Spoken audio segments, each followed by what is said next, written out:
అందరికీ నమస్కారం friends. Welcome back to my channel SS study circle. Eenadu పేపర్లో వచ్చేటువంటి ముఖ్యమైన కరెంట్ అఫైర్స్ అనేది ప్రతిరోజు కూడా మన ఛానల్లో అయితే డిస్కస్ చేస్తున్నాం. 2026 ఫిబ్రవరి 23వ తారీఖు సంబంధించినటువంటి ముఖ్యాంశాలు అయితే చూద్దాం. దీనిలో మొదటి అంశం వచ్చి దేశీయంగా KC-390 విమానాల తయారీ. సెకండ్ వన్ వచ్చి భారత్తో కలిసి షడ్భుజ కూటమి. థర్డ్ వన్ వచ్చి ఒడిశాలో RBI సురక్షిత డేటా కేంద్రం. ఫోర్త్ వన్ వచ్చి అత్యధిక బొగ్గు ఉత్పత్తి గనిగా గ్యావరా. వీటితో పాటు మరికొన్ని ముఖ్యాంశాలు అయితే చూద్దాం.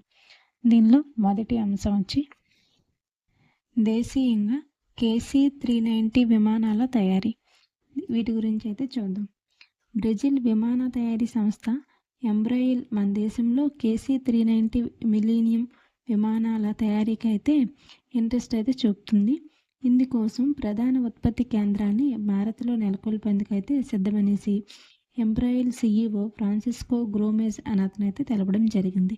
తామైతే భారత్లో ఏర్పాటు చేయడానికి సిద్ధంగా ఉన్నామని అయితే చెప్పడం జరిగింది. భారత్ నుంచి ఆసియా పసిఫిక్ దేశాలకైతే ఎగుమతి చేస్తామని కూడా పేర్కొన్నారు. ఈ రకం 80 విమానాలకు భారత్ వైమానిక దళం నుంచి ఆర్డర్ వస్తే ప్లాంట్ ఇక్కడే స్థాపిస్తామని కూడా చెప్పడం జరిగింది. వీటికి ఏంటంటే ఆకాశంలోనే ఇంధనం నింపుకునే సదుపాయం కూడా వీటికి ఉంటుందని కూడా చెప్పడం జరిగింది. దీనికి సంబంధించినటువంటి ఈ విమానాల తయారీ కోసం సంబంధించిన కేంద్రాన్ని భారత్లోనే ఏర్పాటు చేస్తామని అయితే చెప్పడం జరిగింది. సో ఇంపార్టెంట్ గుర్తుపెట్టుకోవాలి. ఏ సంస్థ అనేది భారతదేశంలో KC-390 విమాన తయారీకి అయితే ఏర్పాటు చేస్తుందని అయితే అడగవచ్చు. బ్రెజిల్ విమాన తయారీ సంస్థ ఎంబ్రాయిల్. సో ఇంపార్టెంట్ గుర్తుపెట్టుకోండి. నెక్స్ట్ అంశం వచ్చి భారత్తో కలిసి షడ్భుజ కూటమి. దీని గురించి అయితే చూద్దాం. భారతదేశ ప్రధాని అయినటువంటి నరేంద్ర మోడీ గారు ఈ నెల 25 నుంచి అయితే ఇజ్రాయెల్ పర్యటనకు అయితే చేయనున్నారు. దీనిలో ఏంటంటే భారత్, పశ్చిమాసియా దాని చుట్టూ ఉన్న దేశాలతో కలిసి త్వరలో షడ్భుజ కూటమి ఏర్పాటు చేయనున్నట్లుగా ఇజ్రాయెల్ ప్రధాని నెతన్యాహు అయితే తెలపడం జరిగింది.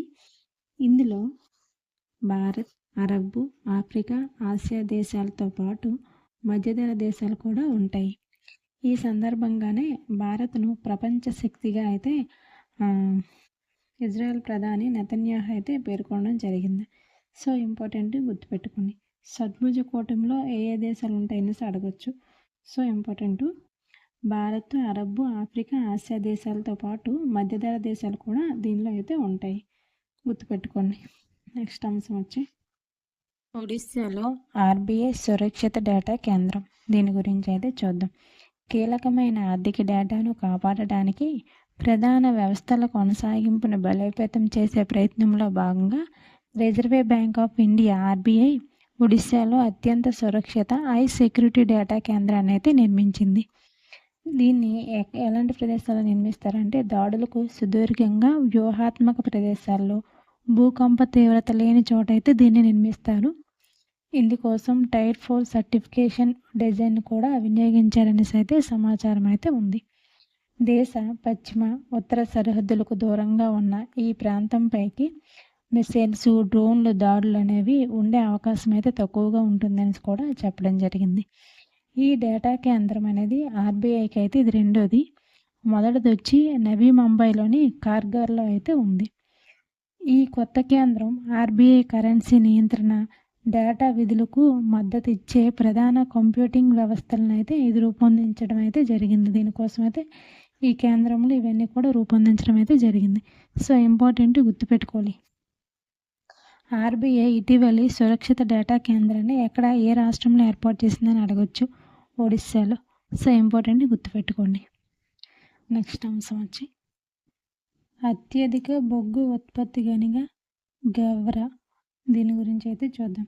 ఛత్తీస్గఢ్లోని కోల్ ఇండియాకు చెందిన గ్యావరా గని వచ్చే ఏడాది 63 మిలియన్ టన్నుల ఉత్పత్తిని అయితే సాధించడం ద్వారా ప్రపంచంలోనే అత్యధిక బొగ్గు ఉత్పత్తి చేసే గనిగా అయితే అవతరిస్తుందనేసి south eastern coalfield limited CMD Harish Duhan అతనైతే వెల్లడించడం జరిగింది. గ్యావరా గని మన దేశంలో అతిపెద్ద ఓపెన్ క్రాఫ్ట్ బొగ్గు గని అయితే పేర్కొన్నారు. ఇది 1981 నుంచి కూడా ఈ గనిలో అయితే తవ్వకాలు అయితే సాగుతున్నాయి. ఈ ఏడాది 56 మిలియన్ టన్నుల బొగ్గు అయితే ఇక్కడి నుంచి అయితే వెలికి తీయడం జరిగింది.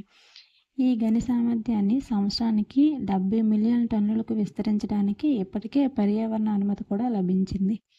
2026-27లో 63 మిలియన్ టన్నుల లక్ష్యంగా అయితే పెట్టుకోవడం జరిగింది దీని నుంచి ఉత్పత్తి చేయాలనేసి. ఇది ప్రస్తుతం 62 మిలియన్ టన్నులు ఉత్పత్తి చేస్తున్న ప్రపంచంలోనే అతి పెద్దదైన అమెరికాలోని బ్లాక్ థండర్ గనినైతే ఈ గని అనేది అధిగమిస్తుందని కూడా చెప్పడం జరిగింది. సో ఇంపార్టెంట్ గుర్తుపెట్టుకోవాలి.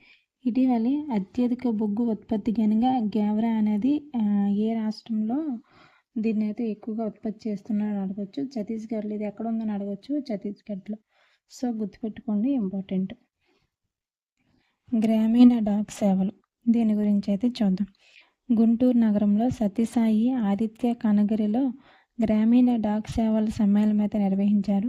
దీనికి సీఎం చంద్రబాబు నాయుడు కూడా హాజరు కావడం అయితే జరిగింది.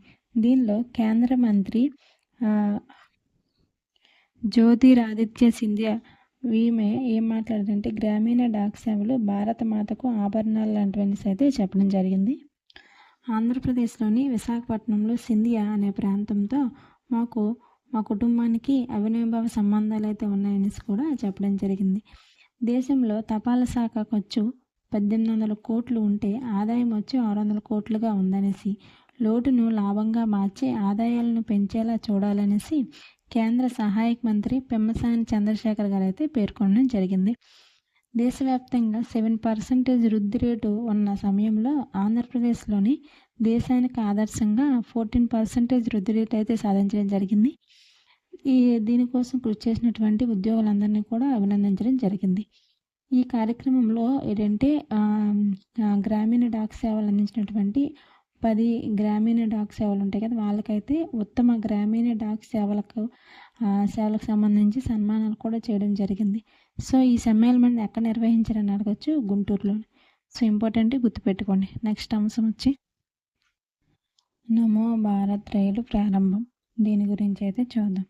దేశంలోనే అత్యంత వేగంగా గంటకు 120 కిలోమీటర్లు వెళ్ళే మెట్రో రైలును ఉత్తరప్రదేశ్లోని మేరఠలో అయితే ప్రధాని నరేంద్ర మోడీ గారు అయితే ప్రారంభించారు. 12,930 కోట్ల ప్రాజెక్టులను జాతికి అయితే అంకితం చేశారు. ఉత్తరప్రదేశ్ సీఎం యోగి ఆదిత్యనాథ్తో కలిసి మెట్రోలో ప్రయాణించి విద్యార్థులు, అధికారులతో అయితే ప్రధాని నరేంద్ర మోడీ గారు అయితే మాట్లాడారు. అనంతరం బహిరంగ సభలో అయితే ప్రసంగించారు.